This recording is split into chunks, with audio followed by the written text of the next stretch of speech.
পড়াশোনা সংক্রান্ত গুরুত্বপূর্ণ আপডেট পেতে অবশ্যই চ্যানেলটিকে সাবস্ক্রাইব করো এবং পাশে থাকা বেল আইকনটিতে অবশ্যই ক্লিক করো।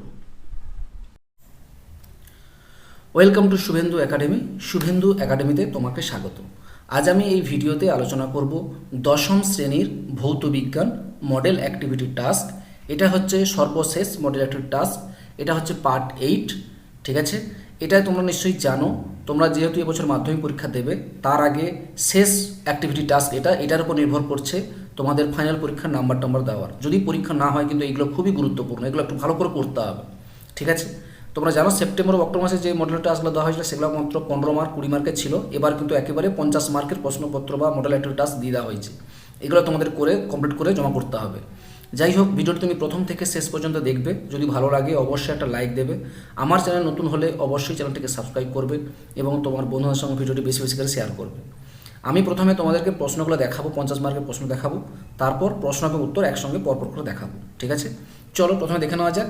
দেখতে পাচ্ছ একের দাগের ঠিক উত্তরটি নির্বাচন করো। এখানে দেওয়া হয়েছে 1 মার্ক করে 8টি প্রশ্ন। দেখতে পাচ্ছ 1.1, 1.2, 1.3, 1.4, 1.5, 1.6, 1.7 এবং 1.8, টোটাল 8টি প্রশ্ন দেওয়া হয়েছে। এরপর দেখো 2 দাগে বলা হয়েছে শূন্যস্থান পূরণ করো। এখানে 3 মার্ক দেওয়া হয়েছে, 3টি প্রশ্ন দেওয়া হয়েছে। 3 দাগে দেখো নিচের বাক্যগুলি সত্য অথবা মিথ্যাতা নিরূপণ করতে বলেছে। এখানেও 3টি প্রশ্ন দেওয়া হয়েছে, 3 মার্ক করে। পরে প্রশ্ন দেখো 4 দাগের একটি শব্দে বা একটি বাক্যে উত্তর দিতে বলা হয়েছে। এখানে দেখো টোটাল দেখতে পাচ্ছি 6টি প্রশ্ন দেওয়া হয়েছে, তাই না? এখানে 1 × 6 = 6। এবারে পরে দেখো 5 দাগের সংক্ষিপ্ত উত্তর দাও। এখান থেকে দেওয়া হয়েছে, দেখো এখানেও টোটাল 9টি প্রশ্ন দেওয়া হয়েছে। দেখতে পাচ্ছ 9টি প্রশ্ন দেওয়া হয়েছে। প্রতিটি প্রশ্ন কিন্তু 2 মার্ক করে, প্রতিটি প্রশ্ন 2 মার্ক করে, 2 × 9 = 18। দেখতে পাচ্ছ? আচ্ছা, এবার দেখো 6 দাগের একটু অঙ্ক দেওয়া হয়েছে। 6 দাগে এখানে 4টি প্রশ্ন দেওয়া হয়েছে। প্রতিটি প্রশ্ন কিন্তু 3 মার্ক করে, এখানে 3 × 4 = 12। ঠিক আছে, এই হচ্ছে টোটাল প্রশ্ন, 50 মার্কের প্রশ্ন। এই প্রশ্নটি সলভ করে তোমাদের সুন্দর করে খাতায় করে রেডি করতে হবে। ঠিক আছে, এগুলো খুবই ইম্পর্ট্যান্ট মাধ্যমিক পরীক্ষার জন্য। যদি পরীক্ষা হয় এবং তার জন্য খুবই ইম্পর্ট্যান্ট, এবং যদি না হয় এটাও প্রশ্নপত্র খুবই গুরুত্বপূর্ণ। ঠিক আছে, এই ছিল টোটাল প্রশ্ন। এবার আমরা সরাসরি চলে যাব প্রশ্ন উত্তরগুলো করতে। ঠিক আছে, দেখে নাও প্রশ্নটা, 50 মার্কের প্রশ্নটা দেখে নিয়েছো। চলো প্রথম যে কোশ্চেনটা কী আছে দেখে নিই। একের দাগের 1.1, যেটি জীবাশ্ম জ্বালানি নয় সেটি হলো ক বায়োগ্যাস, খ পেট্রোল, গ ডিজেল, ঘ কয়লা। দেখো উত্তরগুলো আমি এইভাবে লিখে রেখেছি, উত্তরগুলো এইভাবে লিখে নেবে। যেটি জীবাশ্ম জ্বালানি নয় সেটি হলো বায়োগ্যাস। উত্তরটা কি হবে? বায়োগ্যাস। ঠিক আছে, দেখে নিয়েছো বায়োগ্যাস, ক হচ্ছে বায়োগ্যাস। যেটি জীবাশ্ম জ্বালানি হয় সেটি হলো ক বায়োগ্যাস। ঠিক আছে, পরে প্রশ্ন, কোনো উত্তর লেন্সের ফোকাসের মধ্যে বস্তুকে রাখলে গঠিত প্রতিবিম্ব হবে ক সৎ অবশীর্ষ, খ অসৎ অবশীর্ষ, গ সৎ সমশীর্ষ, ঘ অসৎ সমশীর্ষ। তার উত্তরটা কী হবে? উত্তরটা এইভাবে লিখবে, কোনো উত্তর লেন্সের ফোকাসের মধ্যে বস্তুকে রাখলে গঠিত প্রতিবিম্ব হবে ঘ। উত্তর লিখবে ঘ অসৎ সমশীর্ষ। উত্তরটা এইভাবে খাতায় করে লিখবে। ঠিক আছে, আশা করি বুঝতে পেরেছ। এইভাবে সুন্দর করে খাতায় করে উত্তরগুলো এইভাবে লিখবে। ওকে, পরে প্রশ্ন 1.3, যে যৌগটি আয়নীয় নয় তা হলো, যে যৌগটি আয়নীয় নয় তা হলো ক KH, খ NaCl, গ CaCl2, ঘ CH4। এই 4টার মধ্যে কোনটা উত্তর হবে? দেখো উত্তর তোমাকে এইভাবে লিখবে। 1.3, যে যৌগটি আয়নীয় নয় তা হলো ঘ CH4, ঘ CH4। ঠিক আছে, বুঝতে পেরেছো? তাহলে এইভাবে সুন্দর করে লিখতে হবে। পরে প্রশ্ন, যেটি মৃদু তড়িৎ বিশ্লেষ্য সেটি হলো ক সোডিয়াম ক্লোরাইড, খ অ্যামোনিয়াম সালফেট, গ সালফিউরিক অ্যাসিড, ঘ অ্যাসিটিক অ্যাসিড। তাহলে উত্তরটা কীভাবে লিখবে? দেখো উত্তর এইভাবে লিখবে। 1.4, যেটি মৃদু তড়িৎ বিশ্লেষ্য সেটি হলো ঘ অ্যাসিটিক অ্যাসিড, ঘ অ্যাসিটিক অ্যাসিড। আশা করি বুঝতে পেরেছ। এইভাবে সুন্দর করে লিখতে হবে। পরে প্রশ্ন, যে গ্যাসের বাষ্প ঘনত্ব অক্সিজেনের সাপেক্ষে 2 তার গ্রাম আণবিক গুরুত্ব হলো, যে গ্যাসের বাষ্প ঘনত্ব অক্সিজেন সাপেক্ষে 2 তার গ্রাম আণবিক গুরুত্ব হলো কতে 4 গ্রাম পার মোল, 16 গ্রাম পার মোল, 32 গ্রাম পার মোল, 64 গ্রাম পার মোল।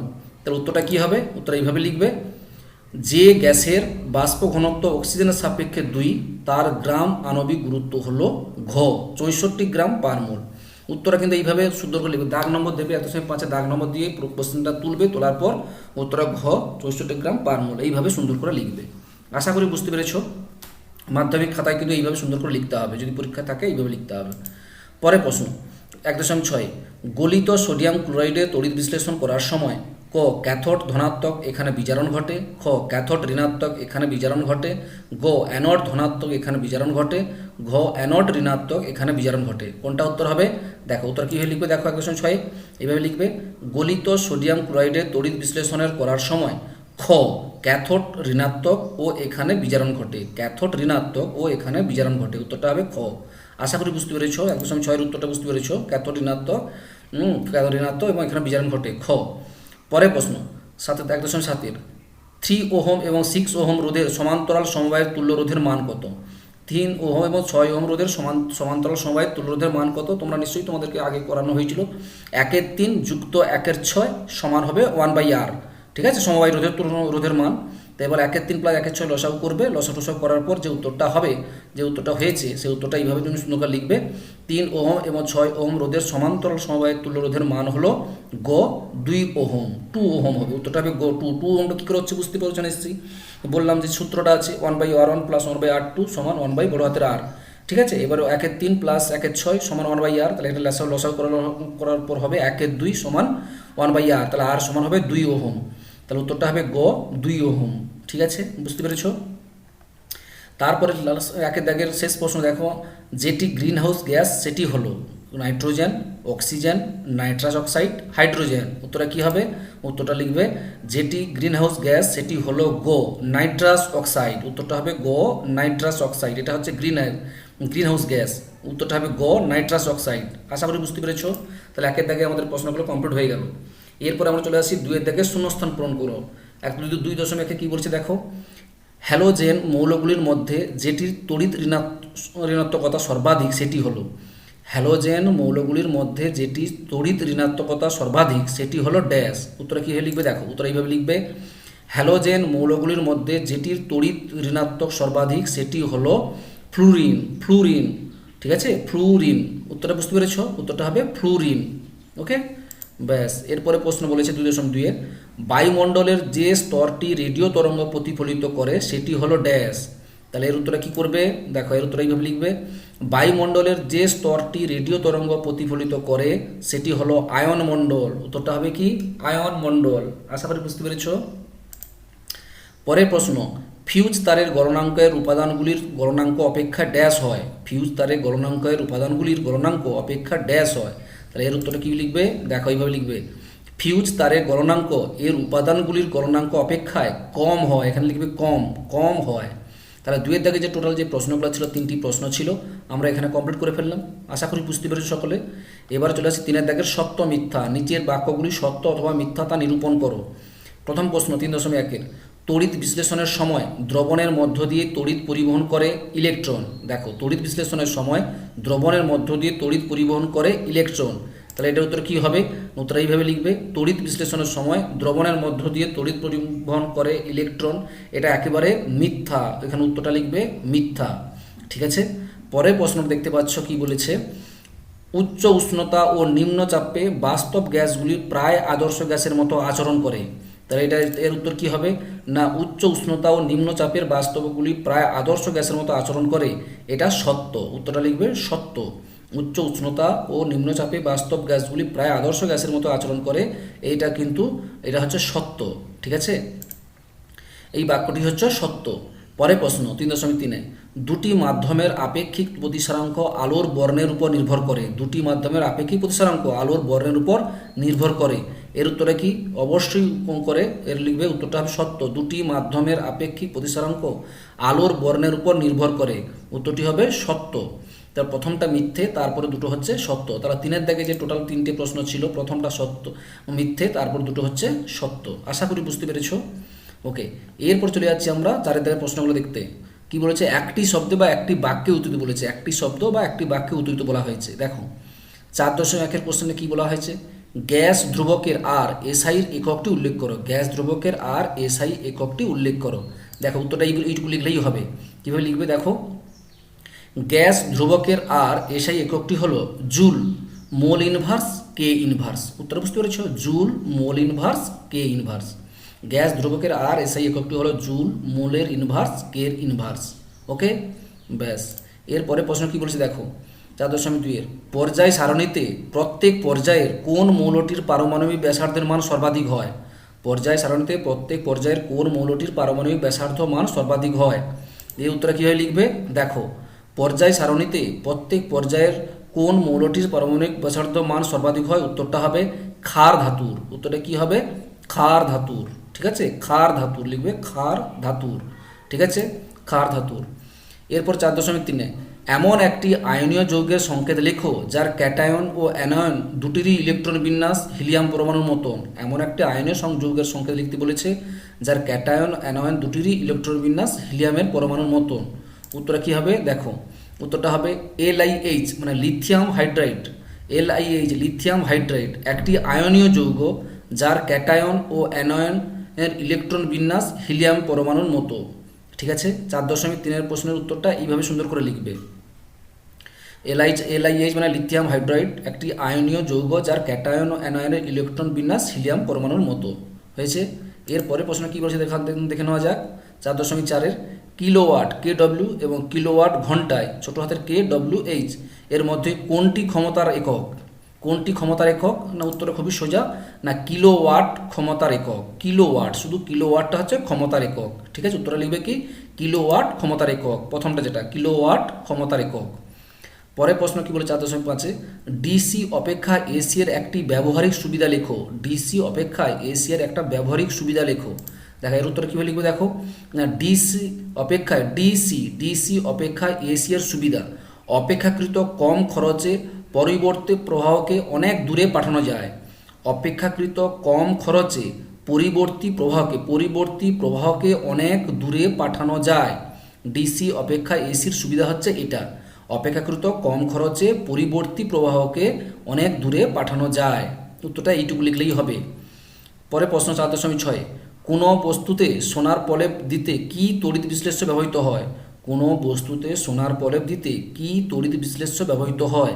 উত্তরটা কি লিখবে? উত্তর এইভাবে লিখবে, কোনো বস্তুতে সোনার প্রলেপ দিতে তড়িৎ বিশ্লেষ্য হলো পটাশিয়াম আরও সায়ানাইড জলীয় দ্রবণ। পটাশিয়াম সায়ানাইডের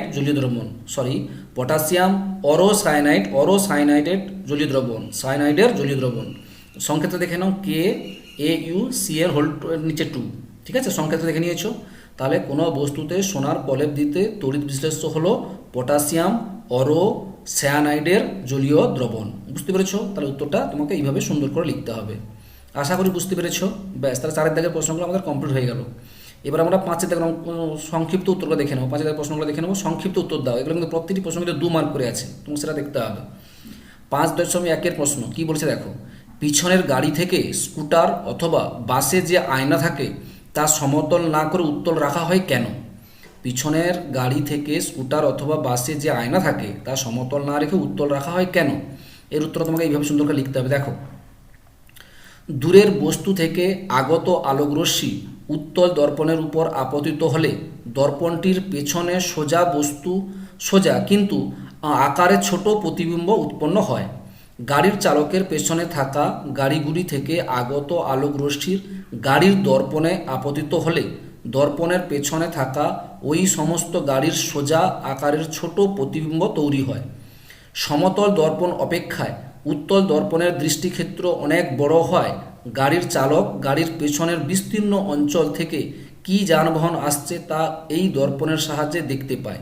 এই জন্যই স্কুটার বা বাসে যে আয়না থাকে তা সমতল না করে উত্তল দর্পণ রাখা হয়। আশা করি বুঝতে পেরেছ। এইভাবে সুন্দর করে লিখবে। যদি কোনো সমস্যা হয় অবশ্যই কমেন্টে জানাবে। আবার ভালো করে দেখে নাও।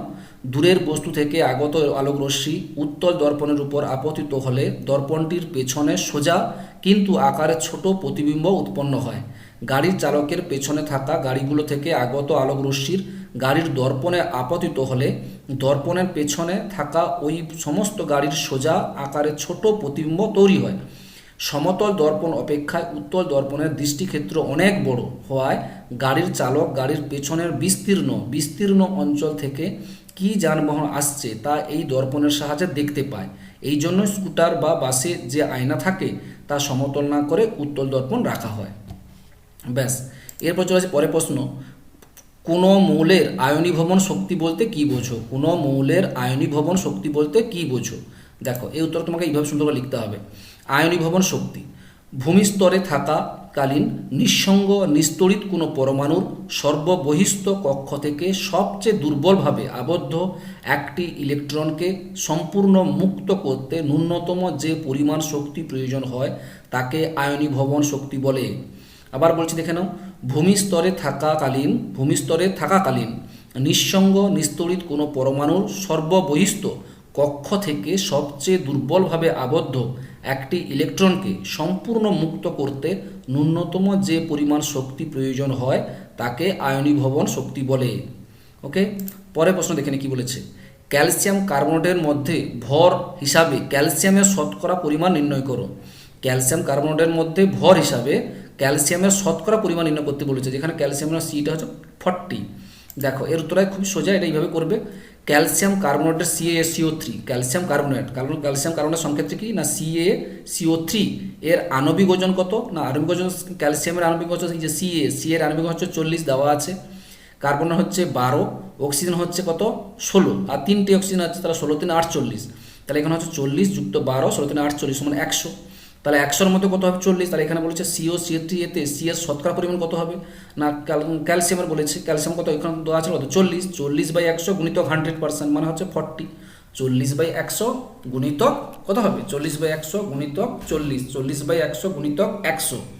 ঠিক আছে, শতকরা বের করতে হলে কী হয়, যে ক্যালসিয়ামের যেহেতু বের করতে বলেছে 40/100 গুণিতক 100, তাহলে হবে শুধু 40। তাহলে CaCO3 এতে সি এর শতকরা পরিমাণ হচ্ছে 40, এইটুকু লিখলেই হবে। তারপর কি বলেছে দেখো 5.4-এর সোডিয়াম ক্লোরাইডের ক্ষেত্রে আণবিক ওজন কথাটি কেন প্রযোজ্য নয় তা ব্যাখ্যা করো। সোডিয়াম ক্লোরাইডের ক্ষেত্রে আণবিক ওজন কথাটি কেন প্রযোজ্য নয় তা ব্যাখ্যা করতে বলেছে। এই উত্তরটা কীভাবে লিখবে দেখো, এইভাবে লিখবে। NaCl তড়িৎযোজী যৌগ যা কঠিন অবস্থায় ও অণু হিসাবে থাকে না, Na+ এবং Cl- আয়নে বিয়োজিত অবস্থায় থাকে। যেহেতু NaCl কঠিন অবস্থাতেও অণু হিসাবে থাকে না, তাই NaCl এর আণবিক ওজন কথাটি প্রযোজ্য নয়। আশা করি বুঝতে পেরেছো কীভাবে। NaCl তড়িৎযোজী যৌগ যা কঠিন অবস্থায় ও অণু হিসাবে থাকে না, Na+ এবং Cl- আয়নে বিয়োজিত অবস্থায় থাকে। যেহেতু NaCl কঠিন অবস্থাতেও অণু হিসাবে থাকে না, তাই NaCl এর আণবিক ওজন কথাটি প্রযোজ্য নয়। এইভাবে সুন্দর করে লিখবে। পরে প্রশ্ন, 50 গ্রাম ক্যালসিয়াম কার্বনেটের পূর্ণ বিয়োজনে কত গ্রাম কার্বন ডাইঅক্সাইড গ্যাস পাওয়া যাবে তা নির্ণয় করো। ক্যালসিয়ামের দেওয়া হচ্ছে 40, কার্বনের 12, অক্সিজেনের 16, এটা দেওয়া আছে। এবার 50 গ্রাম ক্যালসিয়াম কার্বনেটের পূর্ণ বিয়োজনে কত গ্রাম কার্বন ডাইঅক্সাইড গ্যাস উৎপন্ন হয়। দেখো সোজাটা এইভাবে করে দিবে। CaCO3টা কী হয়, CaCO3 হচ্ছে CaO যুক্ত CO2। ঠিক আছে, এই যে ক্যালসিয়াম আমি আগেই বের করেছিলাম, এই যে সি এর মানে হচ্ছে 40, কার্বনের 12 আর অক্সিজেনের 16 গুণিতক 3 আছে 48, টোটাল হচ্ছে 100। আর এখানে কার্বন ডাইঅক্সাইড দেখো, কার্বনের সি হচ্ছে 12 আর অক্সিজেনের 16, আর এখানে দুটো আছে 16 গুণিতক 2 মানে হচ্ছে 12 গুণিতক 16 44, এবং 44। তাহলে এইভাবে করবে। 100 গ্রাম CaCO3 এর বিয়োজনে 44 গ্রাম CO2 পাওয়া যায়। ঠিক আছে, 100 এখানে 100 পেয়েছি, এখানে 40 পেয়েছি, তাহলে এইভাবে লিখবে যে 100 গ্রাম CaCO3 এর বিয়োজনে 44 গ্রাম কার্বন ডাইঅক্সাইড পাওয়া যায়।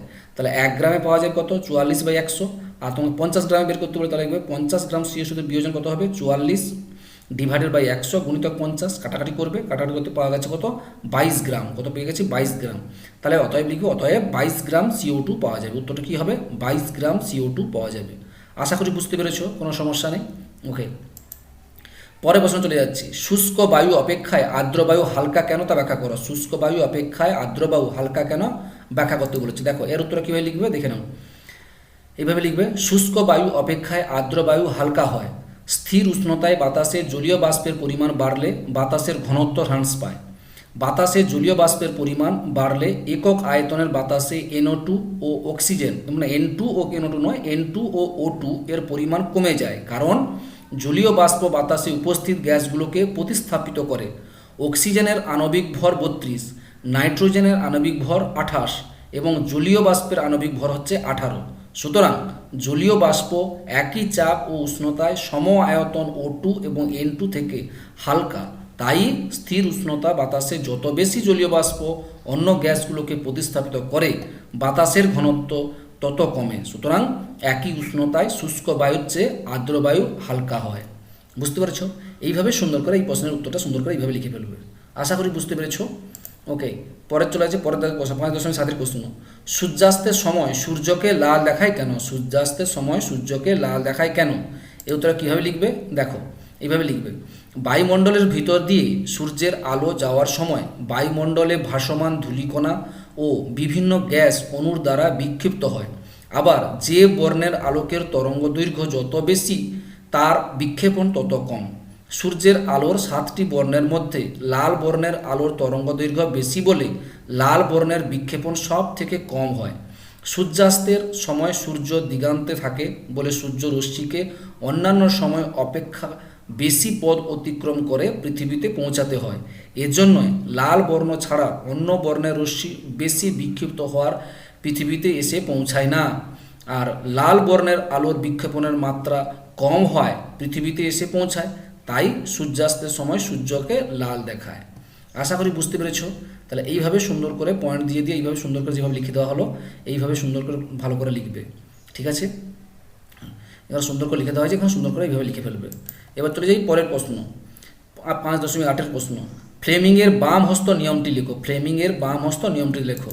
এটা তোমাদের বইতেই আছে, তোমরা ওখান থেকে লিখে নিতে পারো বা এখান থেকে যেটা লেখা দেওয়া হয়েছে লিখো। ফ্লেমিংয়ের বাম হস্ত নিয়ম: বাম হাতের তর্জনী, মধ্যমা এবং বৃদ্ধাঙ্গুলি পরস্পরের সঙ্গে সমকোণে রাখলে যদি তর্জনী চৌম্বক ক্ষেত্রের অভিমুখ এবং মধ্যমা তড়িৎ প্রবাহের অভিমুখ নির্দেশ করে, তাকে বৃদ্ধাঙ্গুলি পরিবাহীর গতির অভিমুখ নির্দেশ করে। তাহলে এইটুকু লিখলে হবে। সঙ্গে যদি বইতে ছবিতে থাকে ছবিটাও দিয়ে দিতে পারো। তাহলে এইভাবে লিখবে, ঠিক আছে। ওকে, পরের প্রশ্ন।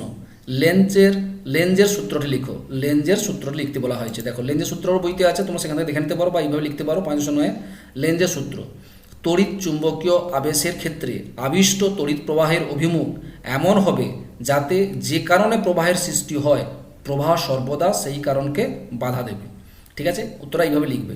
তড়িৎ চুম্বকীয় আবেশের ক্ষেত্রে আবিষ্ট তড়িৎ প্রবাহের অভিমুখ এমন হবে যাতে যে কারণে প্রবাহের সৃষ্টি হয় প্রবাহ সর্বদা সেই কারণকে বাধা দেবে, ঠিক আছে। তাহলে 5-এর যে টোটাল প্রশ্নগুলো ছিল সেগুলো আমাদের কমপ্লিট হয়ে গেল।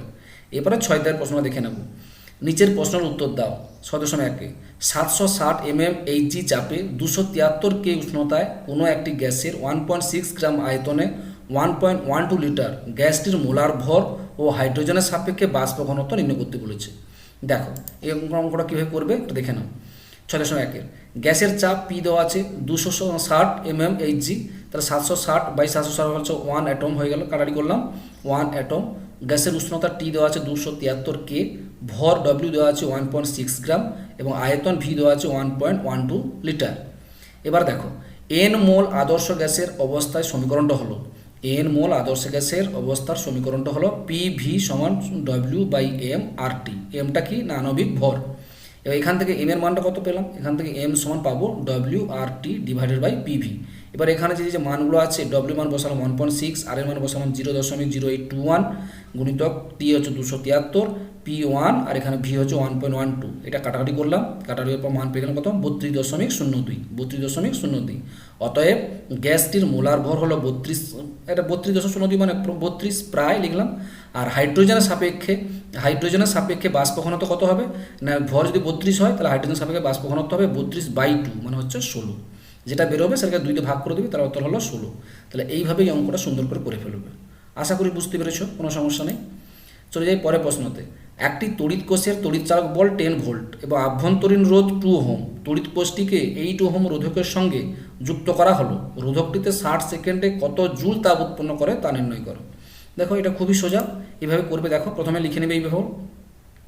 306 তড়িৎ চালক বল ই সমান 10 ভোল্ট, আভ্যন্তরীণ রোধ ছোট হাতের আর সমান 2 ওহম, আর বহিবর্তনী রোধ বড় হাতের আর সমান 8 ওহম, আর সময় টি সমান হচ্ছে 60 সেকেন্ড। ঠিক আছে, এগুলো লিখে নিলাম। এবার প্রবাহমাত্র আই সূত্র কি? না প্রবাহমাত্র আই সূত্র হচ্ছে বড় হাতের ই বাই বড় হাতের আর যুক্ত ছোট হাতের আর। ই সমান হচ্ছে 10, বড় হাতের আর হচ্ছে 8 আর ছোট হাতের আর দেওয়া আছে 2। তো এখানে 8 2 10 আর 10 10 কেটে গেল হচ্ছে 1 অ্যাম্পিয়ার হয়ে গেল। প্রবাহমাত্র আই পেয়ে গেলাম কত? 1 অ্যাম্পিয়ার। আবার উৎপন্ন তাপ কি? উৎপন্ন তাপের সূত্র হচ্ছে এইচ। এইচের সূত্র কি? না আই স্কোয়ার আর ইন্টু ছোট হাতের টি ডিভাইডেড বাই 4.2। এটা হচ্ছে উৎপন্ন তাপ। এবার আই স্কোয়ার মানে 1 স্কোয়ার ইন্টু 8 আর পেয়ে গেলাম এই যে কত পেয়ে গেলাম 8, আর টি হচ্ছে 60 আর নিচে হলো 4.2। কাটাকাটি করলাম, কাটার হতে মান পেয়ে গেলাম কত? 114.28 ক্যালোরি। 114.28 ক্যালোরি। ঠিক আছে, তাহলে এই হচ্ছে টোটাল এই প্রশ্নের উত্তরটা। খুবই সোজা, 6.2 উত্তর হচ্ছে এইভাবে অঙ্কটা করতে হবে। যা যা দেওয়া আছে এইগুলো জাস্ট সূত্র বসিয়ে দিলাম। তাহলে উৎপন্ন তাপ বের করতে বলেছে, এখানে বলেছিল তো উৎপন্ন তাপ কত হবে বের করতে বলেছে, বেরিয়ে গেল। পরে প্রশ্ন দেখো 6.3-এর দুটি ধাতব তারের দৈর্ঘ্যের অনুপাত 2:1, ব্যাসার্ধের অনুপাত 1:2, রোধাঙ্কের অনুপাত 3:4 হলে তার দুটির রোধের অনুপাত কত হবে নির্ণয় করো। দেখা খুবই সোজা, এটাও দেখো সুন্দর করে দিচ্ছি। দেখো দুটি ধাতব তারের দৈর্ঘ্যের অনুপাত দেওয়া আছে L1/L2 সমান 2:1, ঠিক আছে, ধরে নিলাম। এবার ব্যাসার্ধের অনুপাত দেওয়া আছে R1/R2 সমান হচ্ছে 1/2, রোধাঙ্কের অনুপাত ধরলাম ρ1/ρ2 সমান 3/4, আর রোধের অনুপাত ধরে সমান বড় হাতের R1/R2 সমান জিজ্ঞাসা চিহ্ন। এবার আমরা জানি রোধ সমান কি, আমরা জানি রোধ সমান রো ইন্টু এল বাই ছোটো হাতের এ, তার P rho into L by A মানে কত, এ হলো বৃত্তের ব্যাসার্ধ πr², তাহলে এল সমান πr², ঠিক আছে। এবার যেহেতু দুটো করতে, যেহেতু R1/R2 করতে হবে, তাহলে এখান থেকে দুটোকে অনুবাদ করে দিলাম। অতএব R1/R2 সমান লিখতে পারি ρ1 ইন্টু L1 গুণিতক πr2² divided by ρ2 into L2 into πr1², ঠিক আছে। তো এবার এটা ক্যালকুলেশন করলাম, মানে এখানে এইটা বসে এইটা সমান যদি এইটা হয় তাহলে এখানে R1 বসালে প্রত্যেকটাই R1 করলাম, ρ1 L1 πr1²। এবার R1টা উপরে উঠে গেছে, এই জন্য আর এটা নিচে নেমে গেল। এইভাবে ক্যালকুলেশন করা হয়, যে এটা দেখে নেবে এটা ভালো করে। তাহলে ρ1/ρ2 গুণিতক L1/L2 সাজিয়ে নিলাম, পাই কেটে গেল, তাহলে এখানে হলো R2/R1²। তাহলে ρ1/ρ2 মান পেয়েছি, দেখো এই যে ρ1/ρ2 মানে হচ্ছে 3/4 বসিয়ে দিলাম, এখানে 3/4 বসিয়ে দিলাম, L1 * 2/1 বসিয়ে দিলাম, আর এটা হবে R1/R2 1/2 ছিল, এটা উল্টে গেলে হবে 2/1² তা কাটাটি করলাম, কাটাটি করতে মানটা পেয়ে গেলাম কত 6/1। সুতরাং কি পেলাম না R1 অনুপাত R2 সমান পেলাম 6:1। আমাদেরকে এটাই বের করতে বলা হয়েছিল, কি বের করতে বলা হয়েছিল, তাহলে দুটি তারের রোধের অনুপাত, রোধের মানে R1/R2 ধরেছিলাম, দুটি রোধের অনুপাত ধরেছিলাম R1/R2। তাহলে এইভাবে যেভাবে অঙ্কটা করা হলো সুন্দর করে এইভাবে করে ফেলবে। আশা করি বুঝতে পেরেছো, অঙ্কটা দেখে নিয়েছো, এইভাবে সুন্দর করে অঙ্কটা করবে, ঠিক আছে। ওকে, এরপর চলে যাচ্ছি শেষ প্রশ্ন, কি বলেছি দেখে নেই। চিহ্নিত রেখাচিত্রের সাহায্যে কিভাবে উত্তর লেন্সের মাধ্যমে কোনো বস্তুর অবশীর্ষ খর্বাকার শতবিম্ব গঠিত হয় তা দেখাও। চিহ্নিত রেখাচিত্রের সাহায্যে করতে বলেছে। দেখো এই অঙ্ক, এইটা কীভাবে তুমি সুন্দর করে ছবিটা আঁকবে দেখে নাও। দেখো এইভাবে সুন্দর করে ছবিটা রেখার মতো ছবিটা আঁকতে হবে, ঠিক আছে। এইভাবে সুন্দর করে ছবিটা আঁকতে হবে, এইভাবে লিখবে। প্রথমে যে ছবিটাকে মধ্যে দেখে নিয়েছো, এই ছবিটা দেখে দেখে আমরা লিখব PQ বস্তু L ও L' উত্তর লেন্সের প্রধান অক্ষের উপর ফোকাস দূরত্বের দ্বিগুণের ও বেশি দূরে লম্বভাবে অবস্থিত। বস্তুটির P বিন্দু থেকে PA রশ্মি প্রধান অক্ষের সমান্তরালভাবে লেন্সে আপতিত হয় এবং প্রতিসরণের পর মুখ্য ফোকাস F2 দিয়ে যায়। P বিন্দু থেকে অন্য আরও একটা রশ্মি PO আলোক কেন্দ্র O দিয়ে সরাসরি নির্গত হয়। এই প্রতিসৃত রশ্মি দুটি পরস্পরকে P' বিন্দুতে ছেদ করে। P' বিন্দু থেকে প্রধান অক্ষের উপর P', Q' লম্ব টানা হলো। তাহলে P', Q' হলো PQ বস্তুর প্রতিবিম্ব।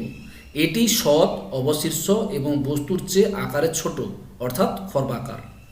বুঝতে পারছো? তাহলে ছবিটা দেখে তোমাকে এইভাবে সুন্দর করে এইভাবে এটা লিখে দিতে হবে। আশা করি বুঝতে পেরেছো, কোনো সমস্যা নেই। যাই হোক, তোমাদের ভিডিওটি কেমন লাগলো অবশ্যই কমেন্টে জানিও।